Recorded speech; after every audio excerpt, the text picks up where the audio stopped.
प्रातःकालीन स्नेह वंदन आप सबको मेरा प्यार भरा नमस्कार। और आप सुन रहे हैं आकाश गंगा स्टोरी बुक और सुनते हैं आज की कहानी है बुद्ध की, यशोधरा की, प्रतीक्षा की और राहुल की। बुद्ध घर वापस लौटे 12 वर्ष के बाद तो बुद्ध ने आनंद से कहा कि महल मुझे जाना ही होगा।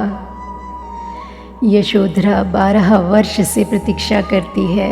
मैं उसका पति ना रहा, लेकिन वह अभी भी मेरी पत्नी है। यह ज्ञानी और अज्ञानी की समझ है। मैं उसका पति ना रहा, अब तो मैं कुछ भी नहीं हूँ। न किसी का पति हूँ, न किसी का पिता हूँ, न किसी का बेटा हूँ, लेकिन वह अब भी मेरी पत्नी है।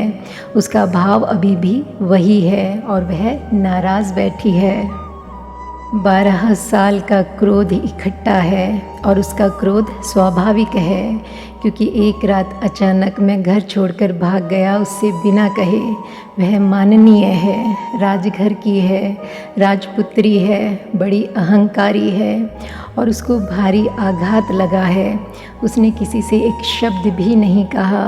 वह कोई छोटे घर की अकुलीन महिला नहीं है। बुद्ध के जाने के बाद यशोधरा ने बुद्ध के खिलाफ एक शब्द नहीं कहा। 12 वर्ष चुप रही, इस बात को उठाया ही नहीं। बुद्ध के पिता भी चकित थे, बुद्ध के परिवार के और लोग भी चकित थे। साधारण घर की स्त्री होती तो छाती पीटती, रोती, चिल्लाती, हल्की भी हो जाती। असाधारण थी, यह बात किसी और से कहने की तो थी ही नहीं। यह बुद्ध और उसके बीच का मामला था। क्षत्रिय की लड़की, बड़े राजघर की पुत्री थी। आंसू कोई देखे यह तो बात समझ में नहीं आती थी, लेकिन मुस्कुराती रही।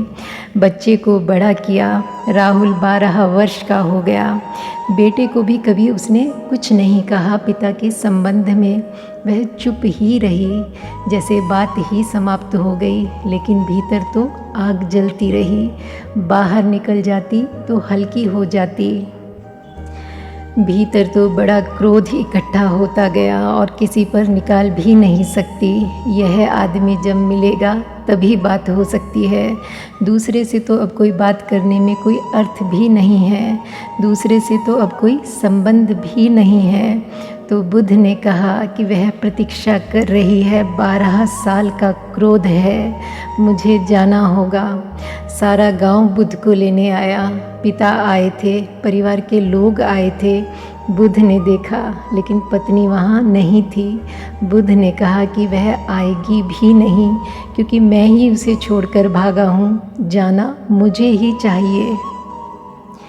ज्ञानी झुकता है, अज्ञानी को उठाना हो तो ज्ञानी को झुकना पड़ता है। महल के भीतर जाकर बुद्ध ने आनंद से कहा कि तेरी 4 शर्तें जो मैंने स्वीकार की हैं, अगर तू आज्ञा दे तो आज तू घड़ी भर को मुझे अकेला छोड़ दे, क्योंकि मैं यशोधरा को जानता हूँ। तेरे सामने उसकी आँख से आंसू ना गिरेगा। तेरे सामने वह एक अभद्र शब्द मुझसे ना बोलेगी। तेरे सामने वह शिष्टाचार कायम रखेगी और यह ज़रा ज़्यादती होगी मेरी तरफ से। तेरी मौजूदगी उसे हल्का ना होने देगी। 12 साल उसने प्रतीक्षा की है। तू कृपा कर, अगर तू कर सके तो तू थोड़ा पीछे रुक जा, ताकि वह अकेले में मुझे पाकर अपना सारे क्रोध को निकाल दे। यह एक ही मौका था जब बुद्ध ने आनंद से आज्ञा मांगी। पुरानी जो प्रतिज्ञा थी, जो शब्द मानने थे, उसके विपरीत। और आनंद ने भी यही सवाल उठाया कि परम ज्ञान को उपलब्ध होकर, बुद्धत्व को उपलब्ध होकर कौन पत्नी है और कौन पति। बुद्ध ने कहा वह मैं जानता हूँ, लेकिन यशोधरा नहीं जानती। यह मैं जानता हूँ, लेकिन यशोधरा नहीं जानती। और वह भी एक दिन जान सके, इसके लिए मुझे 2-4 कदम उसकी तरफ चलने पड़ेंगे। बुद्ध गए और यशोधरा पागल हो उठी। चीखी, चिल्लाई, रोई, नाराज़ हुई, शिकायतें की। थोड़ी देर में उसे ख्याल आया, लेकिन बुद्ध चुप खड़े हैं। उन्होंने एक भी बात का जवाब नहीं दिया। उसकी आंखें तो करीब करीब अंधी थी क्रोध से, कुछ दिखाई नहीं पड़ता था। आंसू जो 12 साल से रुके थे, वर्षा की तरह बह रहे थे। यशोधरा ने आंखें पोंछी और गौर से बुद्ध को देखा और कहा कि बोलते क्यों नहीं? तुम्हारी ज़बान खो गई है क्या? तुम मुझसे पूछते तो सही, मैं तुम्हें आज्ञा दे देती। क्या तुम्हें इतना भी भरोसा नहीं था? मैं क्षत्रिय की पुत्री हूँ। तुमने कहा तो होता मुझे सब छोड़ना है, मुझे अकेले जाना है, तो मैं मार्ग में बाधा नहीं बनती। या तुम कहते कि तुझे भी छोड़कर जाना है तो मैंने वह भी किया होता, लेकिन यह थोड़ा ज़्यादा था कि तुम चुपचाप चोरों की तरह रात में भाग गए। यह कैसा भरोसे का उल्लंघन है? मैंने एक श्रद्धा रखी थी प्रेम पर, वह तुमने तोड़ी है। बुद्ध उसकी बातें सुनते रहे, लेकिन उन्हें मौन देखकर उसने कहा कि तुम चुप क्यों हो? तुम्हारी ज़ुबान खो गई है क्या? तो बुद्ध ने कहा कि नहीं, तू अपना सब गुस्सा निकाल ले ताकि तू देख सके कि जो आदमी 12 साल पहले घर को छोड़कर गया था वही वापस नहीं लौटा है। तू किसी और से बातें कर रही है। जो भाग गया था वह मैं नहीं हूँ, क्योंकि वह आदमी तो ख़त्म हो गया, खो गया, मिट गया। अब यह कोई और आया है। तू उसको गौर से तभी देख पाएगी, तेरी आँख तभी खुलेगी जब तेरा सारा भाव क्रोध का निकल जाएगा। तू निकाल ले, तू उसे रोक मत, तू शिष्टाचार को बाधा मत बनने दे। तुझे जो कहना है तू कह ले ताकि तू हल्की हो जाए। और मैं आया ही इसलिए हूँ कि इन 12 सालों में जो मैंने खोया उसको तू पहचान ले, और जो मैंने पाया उसको तू देख ले। और उस आदमी की तरफ से मैं क्या जवाब दूँ जो तुझे छोड़कर भाग गया था? वह तो मर चुका और उस आदमी को अब तू कहीं भी ना पा सकेगी। वह सपना टूट चुका, इसलिए अब कोई तुझे उत्तर देने वाला नहीं है। मैं तुझे उत्तर दे सकता हूँ, लेकिन वह उस आदमी का उत्तर नहीं है, क्योंकि वह धारा विच्छिन्न हो गई। यह अलग ही हूँ मैं। यशोधरा ने गौर से देखा।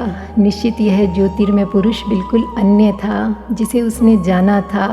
वासना से पीड़ित सिद्धार्थ को यह वह नहीं था। जिसकी आँखों में वासना थी, जिसके शरीर में संसार का सब कुछ था, यह वह नहीं था। यह देह और है, यह काया और है। इन आँखों से कोई और बरस रहा है। और बुद्ध अपनी पत्नी से मिलने नहीं आए हैं। ना अब बुद्ध पति हैं, ना कोई पत्नी है। कोई सोया है, उसे जगाने आए हैं।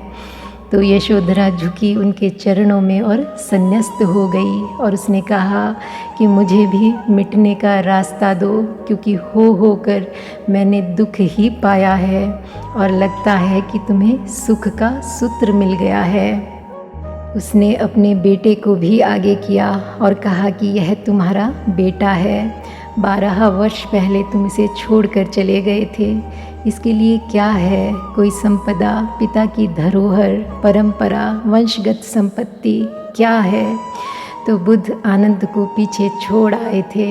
उन्होंने आनंद को बुलाया और कहा कि मेरा भिक्षा पात्र। वह भिक्षा पात्र राहुल को दे दिया और कहा तू भी दीक्षित हुआ, क्योंकि यही मेरी संपदा है। बुद्धों के पास और कुछ देने को नहीं है। ना तो मैं तेरा पिता हूँ, ना तू मेरा बेटा है। यह नाता कभी था, वह सपना मेरा टूट गया। तेरा नहीं टूटा, लेकिन जिनका नहीं टूटा उनको मैं सहारा दूंगा कि उनका सपना भी टूट जाए।